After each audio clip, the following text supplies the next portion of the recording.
Con su venia, señoría. Esta acusación, desde luego, discrepa de lo manifestado por el Ministerio Fiscal en relación al delito de violencia habitual. Entendemos, señoría, que ha quedado perfectamente acreditado que doña Beatriz, desde el inicio de la convivencia con don Jesús Muñoz, y especialmente intenso desde agosto de 2005 hasta julio de 2006, directamente contra su persona y con posterioridad a través de la instrumentalización del hijo común, ha ejercido un maltrato físico y psicológico sobre ella. Físico al menos en dos ocasiones, que son las que se reflejan en nuestro escrito de acusación que hemos elevado a definitivo, y psicológico durante todo este tiempo, señoría. Se pretende, de contrario, dar a entender que esta violencia sufrida por doña Beatriz no solamente es inexistente, sino que prácticamente ha sido fabricada. Este procedimiento penal ha sido fabricado ya no solamente por doña Beatriz Canigo, sino por las letradas que estamos aquí presentes. Hemos de recordar que el deterioro físico y psicológico de doña Beatriz fue de tal magnitud, señoría, que incluso le podía haber costado la vida al haber sufrido o al haber realizado 2 intentos autolíticos afortunadamente fallidos durante este periodo. Voy a intentar desgranar lo que se ha visto en estas sesiones de juicio en relación al maltrato físico y psicológico. Por parte de la defensa se estima, bueno, pues, o han aludido a una instrumentalización de un procedimiento civil previo a este procedimiento penal. Me veo en la obligación, señoría, de tener que aclarar este extremo por cuanto entendemos que bueno, es de vital trascendencia. Doña Beatriz, en agosto de 2005, señoría, cuando ya está con un estado psicológico absolutamente deteriorado, sufre una agresión física que es la que le lleva inicialmente a intentar presentar una denuncia. Como consecuencia de la misma, señoría, bueno, pues, acude con su hermana a la comisaría de policía y allí bueno, pues la policía le informa sobre las consecuencias, viviendo por lo que se denomina una revictimización secundaria. Señoría, doña Beatriz al final decide no denunciar. Es en ese momento cuando su hermana Rosa ve que la situación ha llegado a límites extremos y deciden tomar cartas en el asunto. En ese momento, y derivada por la médico de familia, no olvidemos, acude a una asociación que es la Federación de Mujeres Progresistas, a los fines de, bueno, pues, intentar buscar una cobertura tanto jurídica como psicológica. En aquel momento, como ha explicado doña Beatriz Mata, la psicóloga de esa federación, había una lista de espera importante para el tratamiento psicológico y únicamente se le da una primera asistencia jurídica por la letrada que trabajaba en aquella asociación. Como es propio de las víctimas de malos tratos, cuando doña Beatriz acude, su deterioro psicológico es tal que ella se veía incapaz de acometer ningún procedimiento penal en aquel momento. Es más, no quería denunciar, señoría. Esto es muy habitual en las víctimas de violencia de género.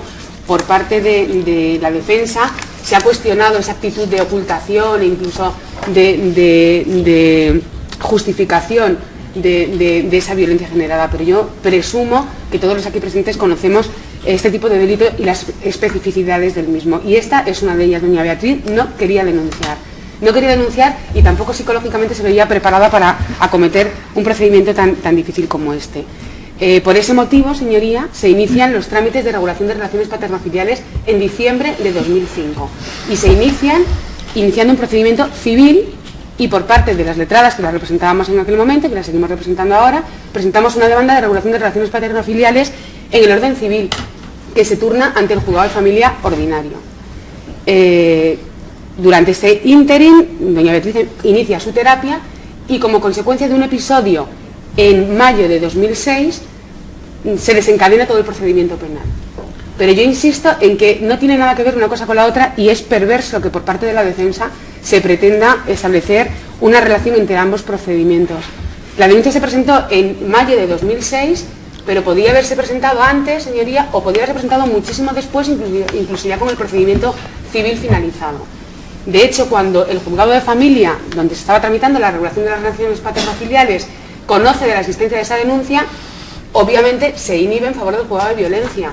Doña Beatriz no ha ganado nada iniciando el procedimiento penal en relación a la regulación de las relaciones con su hijo.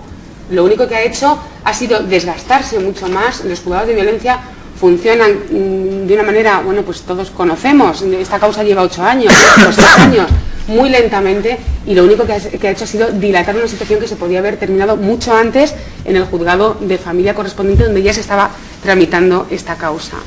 Nos ha sorprendido tremendamente el hecho de que incluso antes de la presentación de la demanda civil, señoría, por parte de don Jesús ya se estuvieran realizando grabaciones a mi clienta. Esto yo no lo quiero dejar pasar, puesto que me parece muy llamativo. La primera grabación que aquí escuchamos el otro día, en la primera sesión de este acto de juicio, data del mes de enero de 2006. La demanda de regulación de relaciones paternofiliares se presenta en febrero de 2006 y la denuncia se presenta en mayo de 2006. A pregunta de esta letrada, en relación al porqué de esas grabaciones, don Jesús dice que es que se estaba imaginando que lo iban a denunciar. ¿Y por qué se estaba imaginando que lo iban a denunciar? Si nadie le estaba hablando de ninguna denuncia, señoría. Desde luego, no podemos negar que esa reunión se produjo en nuestro despacho y no tenemos ningún inconveniente en reconocer la grabación que aquí se exhibió, esos minutos que todos escuchamos. En ellos se está en el seno de una negociación puramente civil, en el que se están hablando de unas pensiones de alimentos que se escucha perfectamente a la letrada que dice estas cantidades son negociables y punto, y no hay más, señoría. Y cualquier otra cosa que se pretenda ver en esa reunión, desde luego, bueno, pues no deja de ser una fantasía. Mire, hablando de fantasmas, a lo mejor aquí es donde está el fantasma. La cuestión es esa y no hay otra. Insisto en que doña Beatriz lo que pretendía en aquel momento era recuperar su dignidad, y ella lo que ansiaba era recuperar su libertad y recuperarse a sí misma. Doña Beatriz Mata ha sido muy clara al respecto. Beatriz estaba destrozada, ella no tenía fuerzas para nada. Ella lo que quería era terminar de una manera pacífica y tranquila y darlo por zanjado, y de ahí que ocultara toda esa situación que todo su entorno ya estaba viendo, señoría, todo su entorno, incluyendo en ese entorno al médico de familia, doña María Luisa Sanz Baranda, que así lo manifiesta. Doña María Luisa Sanz, en septiembre de 2005, cuando acude doña Beatriz contándole que tiene una lesión en la muñeca como consecuencia de una discusión con su pareja, ella no sigue el protocolo de actuación porque ya nos definió lo que ella entendía por lesiones, señoría, pero lo que quedó palmario y constatado era que desde febrero de 2005 la doctora estaba realizándole una serie de pruebas para buscar la causa de esa pérdida de peso, que llegó hasta 15 kilos de peso los que perdió doña Beatriz, y que ella veía o ella concluyó finalmente que no se debían a ninguna causa física, sino que era una somatización de otra situación que subyacía y que ella, bueno, pues podía prever que podía estar relacionada precisamente con la relación que mantenía con don Jesús, y de ahí que ella le derivara a un lugar que ella entendió especializado: Federación de Mujeres Progresistas, o Asociación de Mujeres Maltratadas, o Asociación de Ayuda a lo que fuere, señoría. Yo creo que en este caso eso es lo de menos. La cuestión es que tenemos que diferenciar claramente el proceso civil cuando se inicia y el proceso penal cuando se inicia. El proceso penal se inicia cuando ocurre un hecho puntual en la guardería del menor, en un momento en que la relación familiar está muy tensa y doña Beatriz no puede más, acude a la policía, y son los propios policías, tras escuchar a doña Beatriz, los que le recomiendan, porque ellos también observan que lo que está viendo Beatriz es una situación absolutamente anormal y que se puede encuadrar perfectamente dentro de un perfil de víctima de malos tratos, y son ellos los que la animan a denunciar. Y ahí doña Beatriz, que en esa época ya llevaba 3 meses de terapia con doña Beatriz Mata, bueno, pues se siente con algo más de fuerzas como para acometer ese procedimiento. Quiero reseñar también que cuando doña Beatriz denuncia a don Jesús Muñoz, ese día ella desconoce, así lo manifestó, ella desconoce que don Jesús hubiera denunciado a doña Beatriz por una agresión en el labio, porque le agredió con unas llaves. Hemos de decir también que ese procedimiento que se juzgó ante los juzgados de penal de aquí, cuya sentencia está aportada, bueno, pues doña Beatriz salió absuelta del mismo y únicamente se le condenó por una falta de injurias por haber llamado hijo de puta a don Jesús. Por lo tanto, señoría, insisto que las pretensiones exhibidas por parte de la defensa en relación a dar a entender que se ha construido, se ha fabricado este procedimiento penal, bueno, pues entendemos que no tiene razón de ser. Por otro lado, señoría, se pretende imputar a doña Beatriz un trastorno psicológico preexistente al momento en el que se inicia la relación con don Jesús Muñoz. Hemos de decir, en este sentido, que la defensa se ha apoyado en unos documentos que entendemos han sido obtenidos de manera ilícita, por cuanto son documentos privados de doña Beatriz, que los ha obtenido don Jesús, imaginamos, que sustrayéndolos de algún lugar. En cualquier caso, en el mismo, lo que se hace constar es que doña Beatriz en el año 2002 fue asistida por una crisis de ansiedad. Ni siquiera fue sometida a tratamiento médico en aquel momento, y en el mismo informe o en el mismo parte de asistencia lo que se dice es que continúa el seguimiento por la médico de familia. La médico de familia aquí manifestó que en aquella época ya trataba a Beatriz y que no hizo ningún seguimiento. Por lo tanto, entendemos que este hecho no debilita en absoluto la acusación que estamos formulando. Además, hemos de incidir en que en el año 2002, que es la fecha de ese parte de asistencia al que tanto se ha remitido en estas 3 sesiones la defensa, ya existía la relación de Beatriz con don Jesús. La relación de Beatriz con don Jesús Muñoz se inicia en el año 2001. Por lo tanto, pudiera ser que ya en aquella época doña Beatriz estuviera notando determinadas no sé cómo explicarlo, bueno, pues que esa crisis de ansiedad hubiera derivado precisamente de esa relación con Jesús, que probablemente ya en aquel momento se viera viciada. Especialmente llamativo, señoría, es la cuestión de los fantasmas y los espíritus en la casa. Mire, esta parte entiende que es un insulto a la inteligencia de todos los aquí presentes pensar que la gravedad de la situación que ha vivido durante todo este tiempo y que sigue viviendo actualmente doña Beatriz se pudiera deber a que había fantasmas en la casa de don Jesús, señoría. Eso, desde luego, creo que esta cuestión, casi por inane, no hace falta mayor comentario, pero sí lo voy a hacer. Sí voy a hacer comentarios sobre esta cuestión, señoría. Como prueba de estos supuestos fantasmas en la casa de don Jesús, se aporta una grabación en la que don Jesús habla con doña Rosa Ruiz. Respecto a las grabaciones, quiero decir que las mismas, bueno, aquí se han escuchado unos fragmentos, no sabemos en qué contexto se realizan. Sí nos llama la atención la fecha en la que se produce, con lo cual don Jesús ya estaba tramando algo, porque si no, no es lógico que una persona esté grabando una conversación. Pero es que de cualquier modo, esa grabación que se produce el 31 de marzo de 2006 entre don Jesús Muñoz y doña Rosa Ruiz, señoría, no es una conversación. Todos lo hemos escuchado, es un monólogo de don Jesús. Don Jesús dice lo que quiere que aquí se escuche, porque él sabe que se está grabando y además él sabe el uso que va a dar de esa grabación.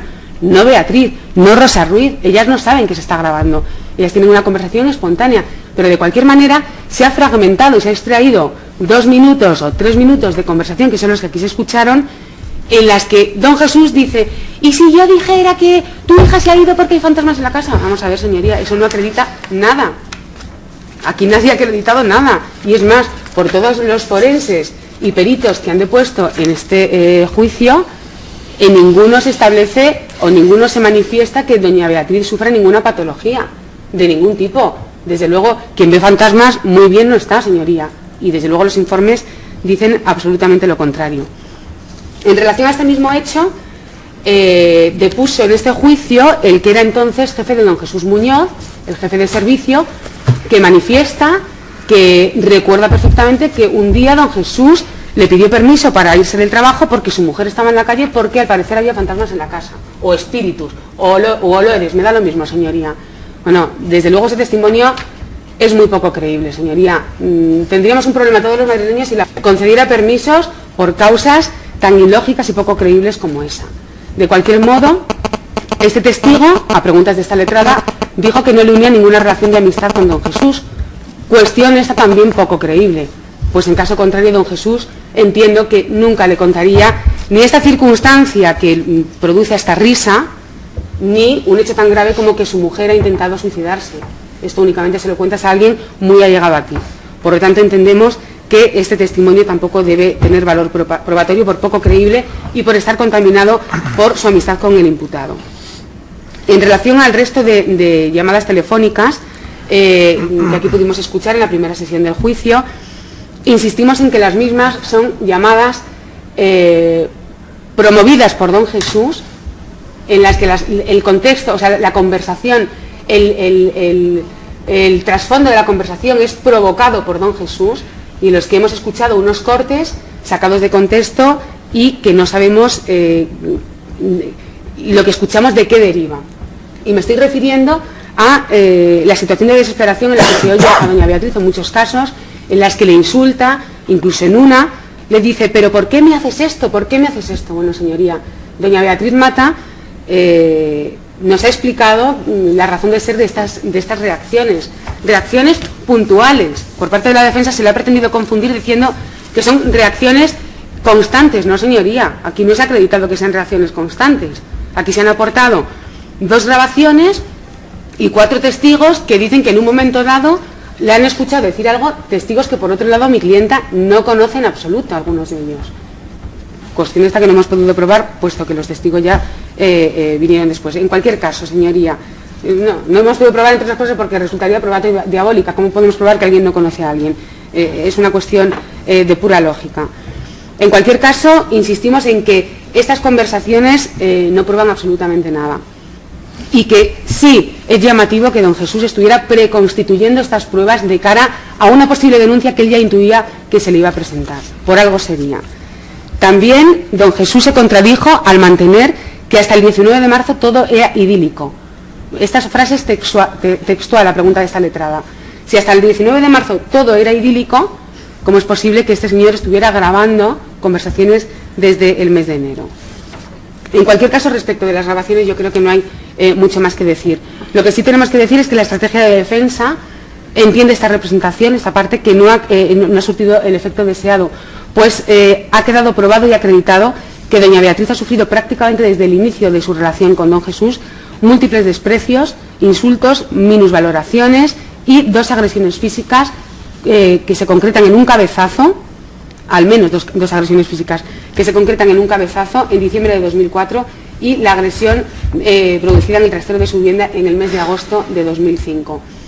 Y estos hechos han quedado acreditados no solamente por la declaración de doña Beatriz Caniego, sino por los testigos que han depuesto y que todos corroboran el testimonio de la víctima.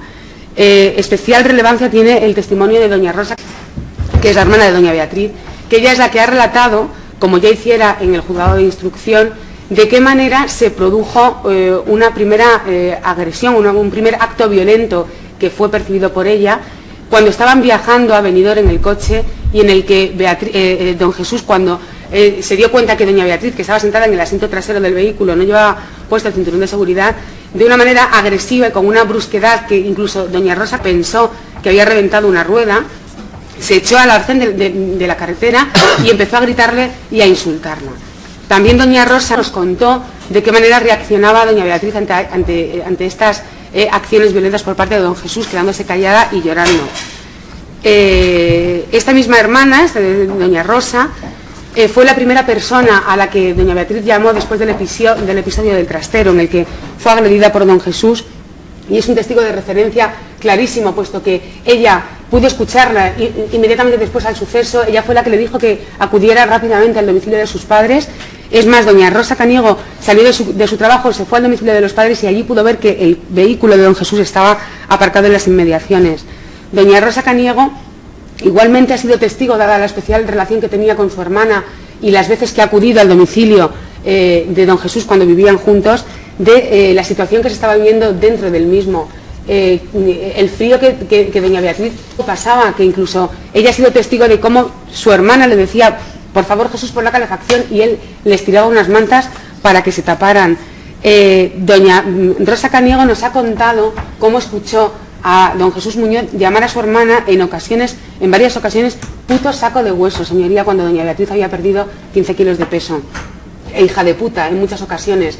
Eso lo ha escuchado cuando don Jesús llamaba por las noches a doña Beatriz y esta ponía en manos libres del teléfono. Incluso sin poner manos libres también nos contó que lo había escuchado, porque los gritos se oían aunque no estuvieras al lado del teléfono. Igualmente, señoría, nos ha contado un episodio del que ella fue testigo en el domicilio familiar, cuando entró en la cocina y vio que don Jesús estaba insultando a doña Beatriz. y la tenía arrinconada contra la pared. Igualmente ha sido testigo del deterioro que su hermana estaba sufriendo y la preocupación que ella tenía y el temor real de que le pudiera pasar algo. Ella nos contó con una frustración clarísima el día que depuso cómo se sintió cuando, una vez que se deciden a presentar la denuncia en septiembre de 2005, su hermana se echa para atrás y no se atreve. Y nos ha contado cómo ella no podía comprender esa reacción de su hermana y desconocer de qué manera la podía ayudar. Así como las preocupaciones como consecuencia de los dos intentos autolíticos en definitiva. Doña Rosa ha sido testigo del calvario que ha pasado su hermana y el calvario que ha pasado toda la familia como consecuencia de la actuación de don Jesús Muñoz. En el mismo sentido, la madre de Beatriz Caniego, doña Rosa, a ella, su hija le ocultaba determinadas cosas, pero sí tenían cierta complicidad y en algunos momentos sí le contaba algunos episodios. Doña Rosa nos llegó a decir que su hija estaba destrozada y anulada. Pero especialmente relevante es el testimonio de María Luisa Sanz. Insistimos que María Luisa Sanz no tiene ninguna vinculación con doña Beatriz más que las propias de su profesión.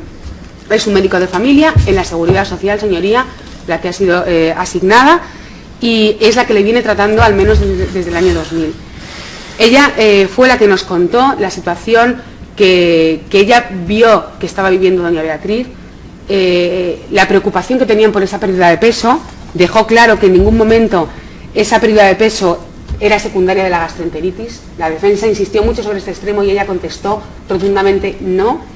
Ella nos contó cómo desde el mes de febrero de 2005 doña Beatriz fue sometida a numerosas pruebas para buscar el porqué de esas alteraciones físicas, especialmente del aparato digestivo, una clara somatización propia de este tipo de víctimas, y quedaron claras sus sospechas acerca de la situación que estaba viviendo doña Beatriz. De ahí que ella le recomendara que acudiera a un centro del que ella tenía alguna referencia, pero al que no le unía ninguna vinculación, es decir, le derivó a esta asociación como podía haber sido a cualquier otra, insisto. Y especialmente relevante también es el hecho constatado por la doctora de una recaída que tuvo doña Beatriz Caniego en el mes de enero de 2012, fecha que coincide con el momento en el que doña Beatriz es informada de la existencia de esa página de internet cuya autoría ha reconocido don Jesús Muñoz, que se llama, cuyo título es malostratosfalsos.com, y como consecuencia de todo lo que en ella se escribe acerca de doña Beatriz y como consecuencia de su constatación de que a fecha de hoy todavía don Jesús sigue buscando a doña Beatriz, siguiendo su rastro, localizando dónde trabaja, exhibiendo un vídeo que se hizo por motivo de la celebración de la Navidad en su puesto de trabajo, y don Jesús Muñoz informa a todo el mundo que quiera entrar en esa página de que esta es la persona que, bueno, pues como consecuencia de ese conocimiento, doña Beatriz tuvo una nueva recaída que precisó de baja laboral. Y igualmente la doctora Sanz Borovia nos informó que actualmente doña Beatriz continúa con tratamiento psiquiátrico y que ella es la encargada de realizar el seguimiento. En relación a los informes periciales, cuyos peritos han depuesto en el día de hoy, señoría, quiero incidir en el informe de doña Beatriz Mata. Beatriz Mata es la psicóloga que le ha hecho el seguimiento real y la terapia durante 3 años, así lo ha manifestado ella. Ella ha contado cómo inicia la terapia en febrero de 2006 y cuál es su estado en aquel momento.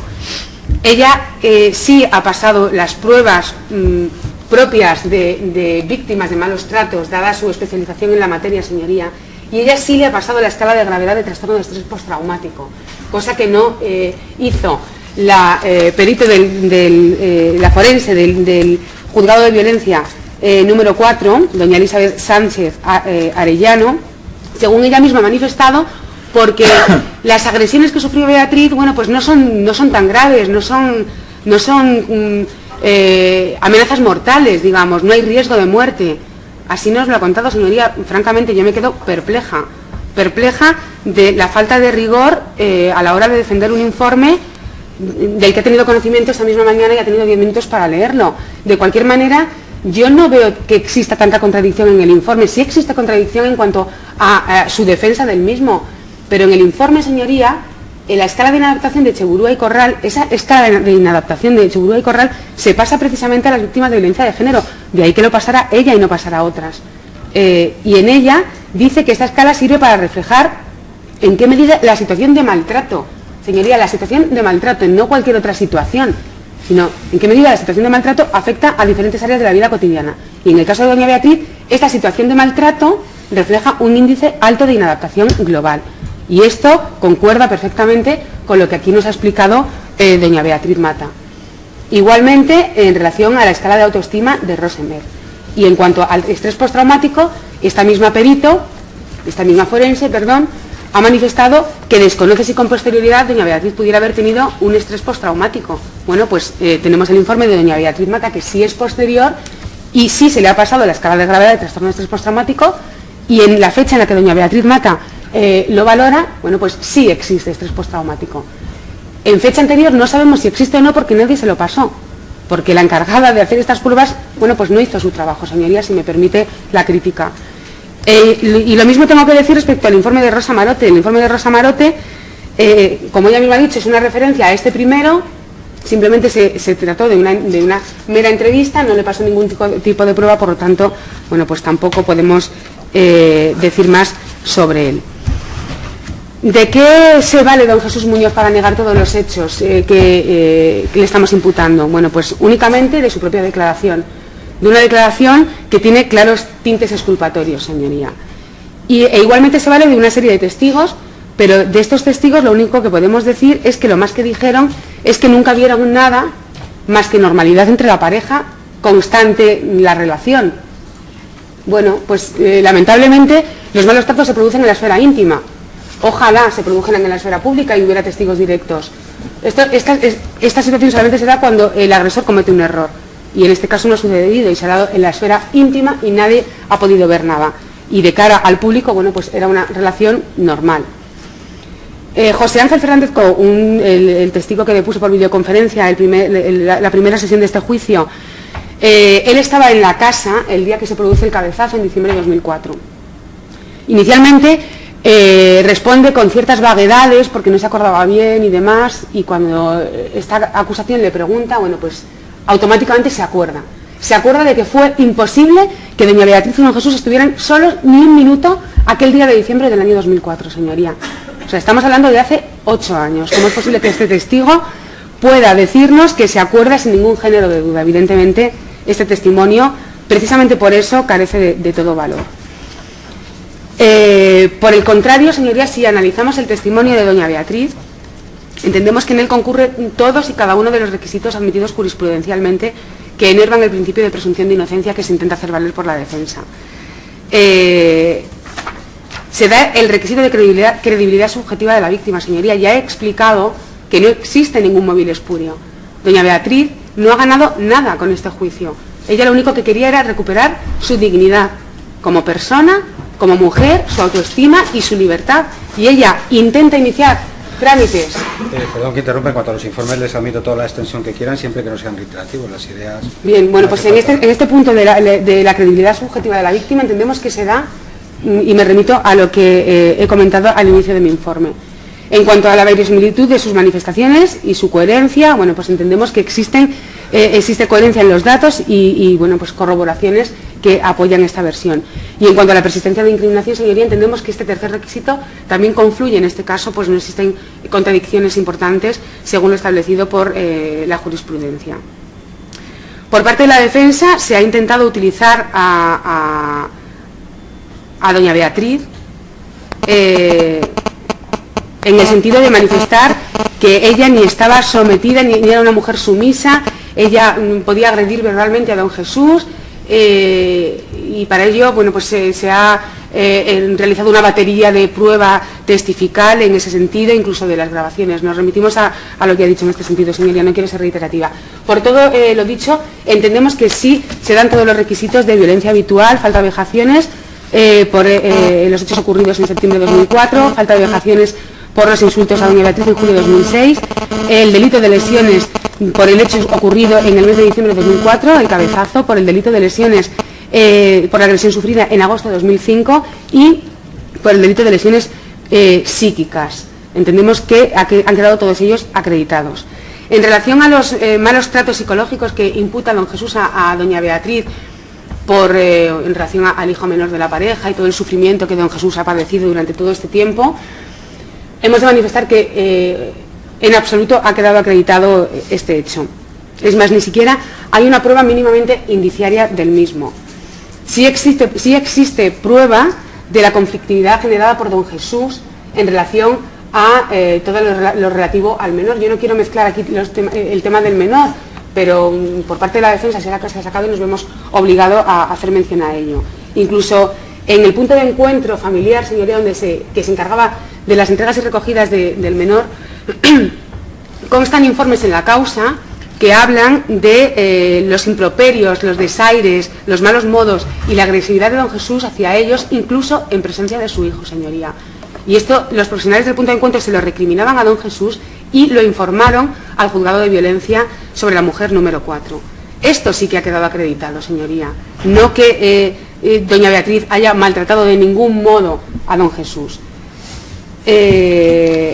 Existen testigos que ha aportado la defensa en relación a los impedimentos que doña Beatriz ponía a don Jesús para visitar a su hijo. Pues bien, señoría, de todos los testigos que han depuesto, a excepción de Antonio Muñoz, que es el hermano de don Jesús, que él sí acompañó a su hermano en 3 ocasiones al punto de encuentro familiar, señoría, el resto lo que han manifestado son acompañamientos a don Jesús en la primera época en la que no había ningún tipo de regulación. Que Javier le acompañó en 2 ocasiones a la guardería del menor, Eduardo en marzo de 2006 y ni siquiera supo contestar si conocía si ese día le correspondía una visita.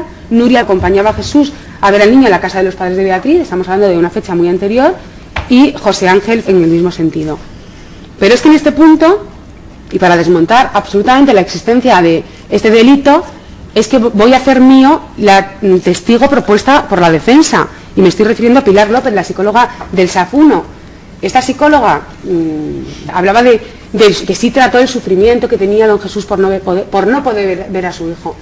Y cuando esta letrada le informó, le dijo, pero usted sabe que don Jesús sí puede ver a su hijo. Contestó que sí lo sabía. En definitiva, si don Jesús tiene algún tipo de patología o le ocurre algo por no poder ver a su hijo, es únicamente imputable a él, porque a su hijo le puede ver, no hay ninguna resolución judicial ni ninguna intención por esta parte o por parte de doña Beatriz de impedirlo. Él directamente dejó de visitarle y nada más. Las consecuencias de eso, bueno, pues en ningún caso pueden ser imputadas a una acción de doña Beatriz.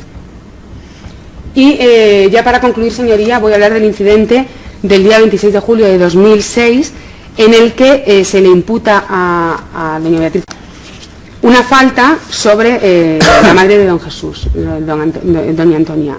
En este caso, entiendo que tampoco han quedado absolutamente acreditados los hechos que se le imputan a doña Beatriz. Es más, si nos remitimos a las actuaciones, la propia doña Antonia da versiones contradictorias acerca de quién ha sido la que le ha causado esas lesiones consistentes en arañazos. En un momento de la instrucción dice que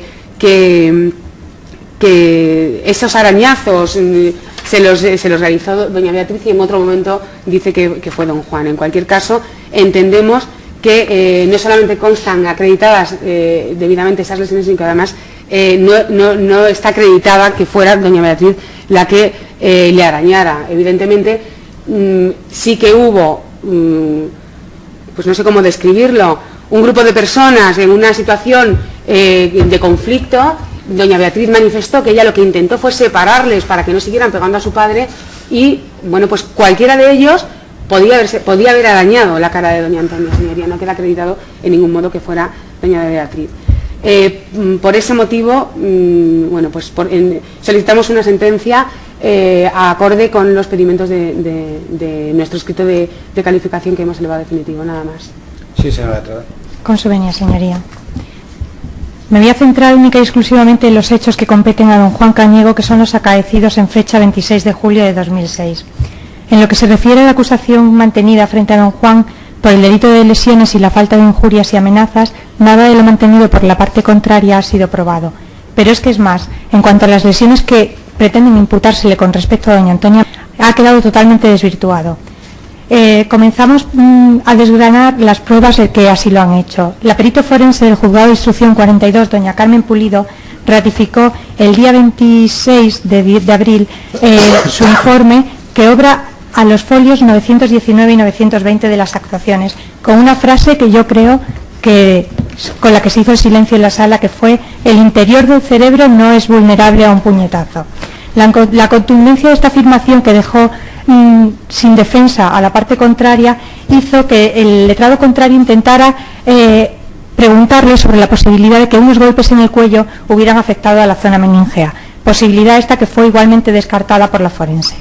De hecho, la única prueba que puede hacer valer o que pretende hacer valer la defensa de la familia Muñoz es el informe obrante a los folios 891 a 912 emitido por el doctor Cabrera, propuesto por ellos, que se realizó 3 años después de los hechos denunciados y sobre la base de los informes que también han sido examinados por la forense del juzgado. Además, los realiza sobre referencias y manifestaciones de la señora a las que da una credibilidad absoluta, como obra al folio 906, en el que se hace constar de forma literal que estas manifestaciones y estas lesiones eran conocidas en especial, y leo literalmente, por la que fue anterior pareja de su hijo Jesús y por supuesto por el padre de la misma. El doctor Cabrera dijo además que la causalidad no podía establecerse por ningún perito, pero que por la inexistencia de otras causas y por las referencias de la señora entendía que era blanco y en botella, según su expresión literal. Pero esta pretensión de incluir estas lesiones como consecuencia de lo que dicen fue una agresión de don Juan ha sido negada de una forma rotunda por la forense del juzgado, que desmontó la vulnerabilidad, como hemos dicho antes, de la zona anterior del cerebro y además, en lo referente al síndrome vertiginoso, realizó manifestaciones que han dejado sin contenido el informe del señor Cabrera. Este mismo informe, además, está en contradicción con el informe de la psicóloga forense del Juzgado de Instrucción 42, no con el de doña Carmen Pulido, sino con el de doña Maripaz Ruiz Tejedor, que obra a los folios 2524 a 2527, en los que se hace constar en relación a doña Antonia, y también de manera literal, que la informada no presenta alteraciones psicológicas o psicopatológicas reseñables que pudieran asociarse o relacionarse con la presunta agresión denunciada. Igualmente, en el informe que se realizó a doña Antonia por la médico forense del Juzgado de Violencia sobre la Mujer número 4, obrante a los folios 1534 a 1538, la doctora doña Marta Rodríguez incluye literalmente que no hay una relación de causalidad entre la meningitis y la agresión denunciada. Además, la señora Pulido ha manifestado que no se pusieron en su conocimiento nuevas lesiones ni agravaciones con posterioridad al informe que ella rubricara en fecha 19 de enero de 2008. Hemos podido presenciar, de contrario, un amplio despliegue probatorio que ha podido asumir con elevados costes, como las periciales del señor Cabrera, el señor García Andrade, el señor Rollo Vilanova, además de un detective privado con seguimiento de 3 días que no ha podido desvirtuar el informe del médico forense. Pero es que todas las pruebas apuntan a que la versión real de los hechos es la manifestada por doña Beatriz y por su padre, don Juan. Los policías que vinieron a ratificar el atestado fueron los 2 únicos policías intervinientes. Uno de ellos nos ratificó el informe diciendo que no podía precisar nada más, pero sin embargo el otro nos manifestó que única y exclusivamente había una persona herida y que fue el único que solicitó su asistencia, señalando a don Juan Caniego y refiriéndose a él un señor mayor. En la declaración de doña Antonia recordaremos todos que dijo que su hijo estaba groggy por la agresión que dijo haber sufrido. Como bien sabemos, groggy es una expresión que viene del deporte del boxeo, que significa tambaleante o aturdido. Si así hubiera estado, hubiera solicitado para sí él mismo o bien a través de su familia la atención del SAMUR, que solamente atendió a don Juan, o bien la constancia de esta agresión o de esta situación por la policía, que como bien manifestaron en el acto del plenario, no tuvieron conocimiento de ninguna otra agresión. Se ha pretendido hacer valer de contrario que las versiones de don Juan y doña Beatriz han sido contradictorias a través del tiempo. Como bien ha manifestado el Ministerio Fiscal, no ha habido una contradicción real, sino mucho tiempo, muchísimas intervenciones, muchísimas declaraciones, y lo que pueden haber variado han sido matices pero desde luego por esta parte no se ha incurrido en ninguna contradicción que así lo sea. Sin embargo, si nos vamos a la primera declaración que obra el folio 177 y emitida por don Jesús Muñoz el mismo día del incidente, hablaba de lo que había recibido su madre, era un puñetazo en la cara.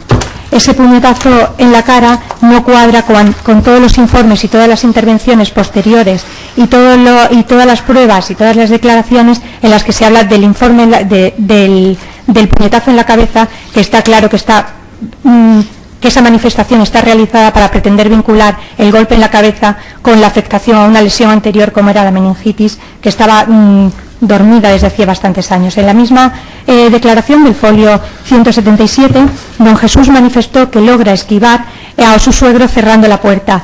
Argumento este que no ha sido mantenido en el acto del juicio, y además todas las declaraciones han sido coincidentes en que doña Beatriz sacó al menor del vehículo sin abrir la puerta, es decir, que estaba abierta y no cerrada como en esa primera manifestación se hizo. Las declaraciones de la familia Muñoz han venido variando durante todo el procedimiento sin hacer mayor mención de la del padre de don Jesús Muñoz, que se practicó el día 25 y que es carente de credibilidad y es contradictoria con todas las anteriores. Atendiendo a la declaración de don Jesús Muñoz, nos explicó, bueno, a pregunta de cualquier letrado del Ministerio Fiscal, aclaraba cualquier extremo por mucho tiempo que haya transcurrido desde entonces. Y sin embargo, al verse acorralado a preguntas de esta letrada, dijo literalmente: no recuerdo ni qué cené ayer. Está claro que es un loable esfuerzo de una declaración perfectamente preparada para el procedimiento y que ha quedado perfectamente acreditado. Don Jesús Muñoz dijo además que no vio a don Juan agredir a su madre, con lo cual el hecho de la agresión de don Juan a la madre de don Jesús, a doña Antonia, está solamente en la declaración que se tomó a doña Antonia con posterioridad a que supieran de la presentación de la denuncia de don Juan, porque esta agresión ni fue tampoco como la de su hijo, manifestada a los policías que fueron a levantar el atestado, ni consta en la solicitud de atención al SAMUR. Hay una parte en la que desconocemos la intencionalidad del persistente interés de la defensa de la familia Muñoz Isidoro en cuanto al minutaje del vídeo tomado por la Cámara de Seguridad de la Comunidad de Propietarios de la casa de doña Beatriz. No obstante, y sin saber por dónde viene esto, ha quedado probado que lo realizó doña Rosa como manifestó en su deposición. Ella relató cómo lo minutó conforme a lo que ella veía y a lo que conocía de los hechos, sin haberlo cotejado con ninguna declaración judicial. En cuanto a la grabación que pudimos ver y que obra a los folios 219 y 308, se comienza a apreciar el movimiento en el minuto 10:57 y en el 11:03:21, sin que se aprecie quién ha sido, sí se ve salir despedida alguna persona, como pudimos comentar todos, incluso su señoría, y ninguno de las demás personas ha declarado que saliera despedido en la agresión. Esta persona era don Juan, que es el único que ha declarado recibir un impacto de tal naturaleza, al igual que se le aprecian en el suelo minutos posteriores sin que nadie acudiera en su auxilio. De todo lo anteriormente manifestado se infiere que la procedencia de la absolución del señor de las imputaciones realizadas contra él, aunque algunos de estos argumentos bien puedan ser utilizados en el relato, en las conclusiones que vamos a efectuar sobre la acusación particular. Las declaraciones del señor Caniego a lo largo del procedimiento, como bien he dicho antes, no son contradictorias, y eso lo pudimos comprobar aquí el día 25 por la tosquedad con la que declara el señor Caniego, con todos mis respetos.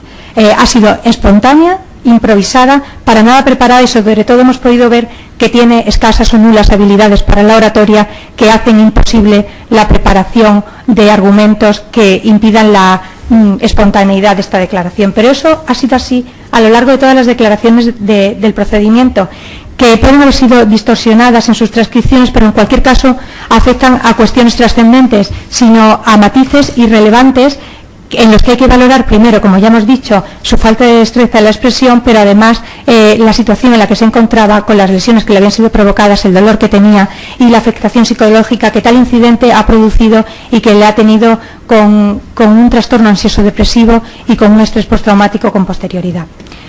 Las lesiones de don Juan son más que evidentes, como también ha manifestado el Ministerio Fiscal, y para ello nos remitimos a los informes de las dos forenses, en este caso del Juzgado de Instrucción 42. Doña Carmen Pulido ratificó el suyo, que obra a los folios 521 y 522, en el que se consignan 180 días de baja, de los cuales 7 son de ingreso hospitalario y 173 días impeditivos. Igualmente, se consignan como secuelas la cicatriz de 5 centímetros en el pulgar izquierdo, la limitación de los últimos grados de flexión del pulgar izquierdo, y la agravación de la artrosis de cadera previa. Don Mariano Rollo, forense que fue contratado por la defensa de la familia Muñoz, como él mismo reconoció, para rebatir las pruebas de don Juan y doña Beatriz de manera crítica y sin haberles valorado personalmente, reconoció el buen hacer de doña Carmen Pulido y su profesionalidad. Así dijo que le parece un excelente profesional y que no se cree que no haya constatado la existencia de pruebas, algo que don Mariano dio por hecho, porque la forense lo que dijo es que no se acordaba de lo que había valorado. De hecho, aunque la parte contraria se ha pretendido hacer valer su inexistencia, sí, podemos comprobar que al folio 1350 obra una derivación de la consulta de traumatología del Hospital General Universitario Gregorio Marañón de fecha 31 de agosto de 2006 para hacer una radiografía de la zona de sacra. El doctor Rollo igualmente dio validez al informe de la psicóloga que él había valorado, de la psicóloga del juzgado, doña Maripaz Ruiz Tejedor, que manifestó que no se contradecía con el informe de la psicóloga doña Covadonga Naredo, puesto que doña Covadonga, cuyo informe obra en los folios 2194 y siguientes, diagnostica un trastorno ansioso-depresivo y un estrés postraumático, y la psicóloga forense, cuyo informe obra en los folios 2652 a 2655, un año después, dice que lo que han existido han sido síntomas de estrés postraumático, pero que a fecha 1 de octubre de 2009, más de 3 años después, ya no presenta síntomas. Doña Covadonga ratificó su informe, y aunque por la parte contraria se haya pretendido presentar esto como un contubernio judeomasónico, si me permite la expresión, plagado de confabulaciones que se le iba desmontando a medida que avanzaba la inducción a error, doña Covadonga manifestó que ningún trabajo le condiciona sus deberes profesionales y que con estas letradas no les une ya más que un trato cordial cuando coinciden en algún juicio por periciales. Hasta tal punto se ha pretendido desgranar la voluminosa causa que la factura de la reparación de la dentadura de don Juan Caniego de 2006 se le ha estado intentando preguntar de forma equívoca al señor Caniego. La factura, como obra al folio 2336, es posterior a la fecha de la agresión, de septiembre, y del análisis de la misma se desprende que lo que hay es un error en la fecha del concepto. De todos modos, la brutal paliza, como así bien la ha definido don Juan, ha quedado más que acreditada porque las lesiones producidas no cuadran con el relato de la agresión que han depuesto don Jesús y doña Antonia, porque en las actuaciones, en el informe de fecha 31 de julio de 2006, por citar alguno, que además ha sido valorado por el doctor Rollo Villanova, constan las contusiones múltiples en la zona lumbar y glútea izquierda que para nada pueden ser consecuencia de la caída que ellos nos refieren. Recurrimos nuevamente a lo depuesto por el doctor Rollo Villanova, quien aclaró en algunos términos lo que se pretendió sembrar confusión por la parte contraria. Así nos dejó claro, y además no voy a insistir mucho porque ya lo ha explicado el Ministerio Fiscal, que en el parte de baja del señor Caniego es normal que conste solamente la lesión del acetábulo, porque eso no significa que no haya otra, sino que el médico de cabecera le da una entidad suficiente como para que se conceda la baja laboral. Igualmente, vino a pronunciarse sobre la controversia suscitada sobre la silla de ruedas. La fractura del sacro suscitó, como bien he dicho, una polémica, pero que la dejó clara el doctor Rollo, porque explicó que la posición de sentado no era la correcta o la que él entendía que fuera la correcta, ni la que él recomendaría o prescribiría, pero que sí hay muchos profesionales que lo vienen haciendo de manera habitual. La forense del juzgado, en su ratificación, explicó otro punto en el que también se pretendió sembrar duda, porque cuando el forense viene a recogerle, cuando recoge el forense, cuando atiende, al señor Caniego, está sentado. Decían que eso era incompatible con una fractura de coxis o de sacro, y la forense explicó que en el informe no se hacía constar si estaba erguido o estaba un poco inclinado, que una inclinación sí era compatible con la fractura que tenía en ese momento, y que además este tipo de lesiones pueden tardar un tiempo en dar la cara con el dolor, porque en caliente más o menos fue lo que vino a decir en caliente, no se manifiestan de esta forma. Y para colofón de intentar desmontar las lesiones padecidas por el señor Caniego, se nos presentó el informe del detective privado, que efectivamente vino a probar que el día 11 de octubre de 2006 el señor Caniego salió de casa sin silla de ruedas. Una versión que casa perfectamente con los testimonios del señor Caniego mismo, de la forense del juzgado, de la señora Ruiz, que coincidieron todos en torno a unos 2 meses de permanencia, unos entre mes y medio, 2 meses y medio, sin precisar las fechas, pero sí que quedó establecido más o menos en ese periodo de tiempo, precisando todos ellos que tenía que recurrir a la utilización de muletas o algunos días volver a la silla de ruedas por recaída. De los 3 días que se realizó el informe, 2 días el señor Caniego salió a la calle en estas condiciones. El tercer día probablemente coincidiera con una de estas recaídas. Doña Rosa Caniego es una testigo circunstancial en el caso, en lo que a nosotros respecta en el señor Caniego, puesto que su declaración lo que hace es adverar la declaración de doña Beatriz y de don Juan, puesto que se manifiesta en el mismo sentido. En cuanto al día 26 de julio, coincide su manifestación con las llamadas, el estado de Beatriz, el de su padre, el de su madre cuando llega y el estado psicológico y físico de don Juan con posterioridad a la agresión. Igualmente apuntó un dato que también ha sido manifestado por doña Rosa Ruiz y por don Juan Caniego, como eran los entrenamientos de don Jesús en técnicas de ataque por su profesión. En este punto coincide con doña Rosa Ruiz, que contó cómo su marido salió de casa ileso el 26 de julio y con premura para volver a casa y marcharse a trabajar, y cómo sufrió las lesiones que constan en los informes describiendo los hematomas, la lesión del dedo, la de la espalda, las contusiones de la zona de las caderas, los glúteos y la afectación psicológica. Igualmente manifestó la impotencia que padece don Juan desde ese día. La versión de don Juan es plenamente coincidente con la de doña Beatriz y con la del resto de las pruebas practicadas, no teniendo consistencia alguna la de la familia Muñoz, puesto que las lesiones presentadas no se corresponden, como he dicho antes, con la caída que se alega. Entendemos, pues, que del conjunto de la prueba practicada se desprende la procedencia de la condena de don Jesús, doña Antonia, don Jesús Muñoz, y la absolución de don Juan conforme a lo solicitado por esta parte. Muchas gracias, señoría.